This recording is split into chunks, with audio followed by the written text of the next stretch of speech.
Alors, troisième modification importante pour pouvoir s'approcher convenablement d'un cycle réel à compression de vapeur, c'est ce qu'on appelle le sous-refroidissement en sortie de condenseur. Alors, cette fois-ci, on s'intéresse à ce qu'on a appelé jusqu'à présent le point C, le point de sortie du condenseur, et on a considéré que dans le condenseur, c'est un échange de chaleur isobare dans lequel le fluide de travail va donner de la chaleur à la source chaude. Donc le fluide de travail se trouve à une température supérieure à la source chaude.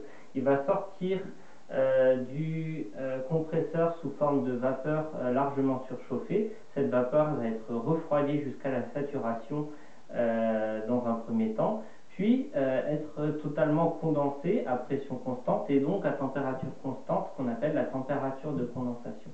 Et jusqu'à présent, dans un cycle idéal, on a considéré qu'en sortie de condenseur, on avait un liquide saturé, on avait simplement terminé la condensation et on s'était arrêté à la saturation. Donc on avait un point C qui était placé à cet endroit-là, sur un diagramme TS, à cet endroit-là, sur un diagramme PV. Alors, en réalité, qu'est-ce qui se passe exactement? Alors, il y a deux problèmes, enfin, il y a deux choses qui vont rentrer en compte. La première, c'est que c'est pas très facile de régler un échangeur de chaleur de telle sorte à ce qu'on sorte pile poil à cet endroit-là en sortie de condenseur. Et la deuxième chose, comme on le verra plus tard quand on va voir la définition de l'efficacité du cycle, on peut augmenter l'efficacité du cycle si jamais on diminue encore l'enthalpie spécifique du point C, c'est-à-dire si on continue à refroidir le liquide une fois qu'il a été complètement condensé. Et donc, de manière générale, on utilise encore un petit peu cette différence de température qu'on a avec la source chaude dans le but de refroidir le liquide en sortie du condenseur, sachant qu'il y a toujours une limite, hein, on ne va pas pouvoir le refroidir en dessous de la température du fluide avec lequel il échange la chaleur, c'est-à-dire la température de la source chaude.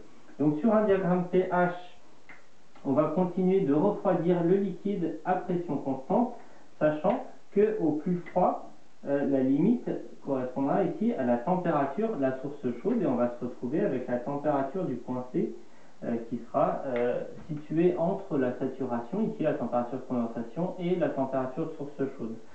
Sur un diagramme TS, on va suivre l'isobare en bleu et donc on va refroidir le long de l'isobare ici le fluide jusqu'à une température qui sera plus basse ici que la température de condensation, mais toujours supérieure ou égale à celle de la température chaude.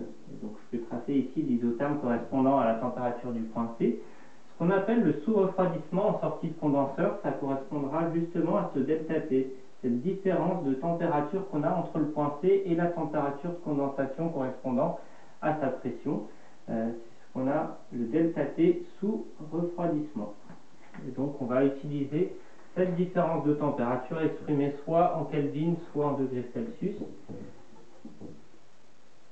afin de caractériser de manière quantitative le sous-refroidissement opéré en sortie de condenseur.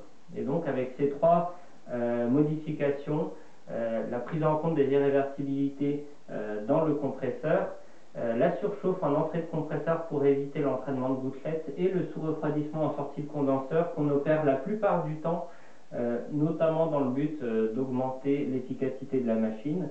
On se retrouve cette fois-ci avec un cycle qu'on va appeler réel, étant donné qu'il s'approche de très près à ce que l'on peut réellement mesurer dans une machine frigorifique à compression de vapeur ou dans une pompe à chaleur à compression de vapeur.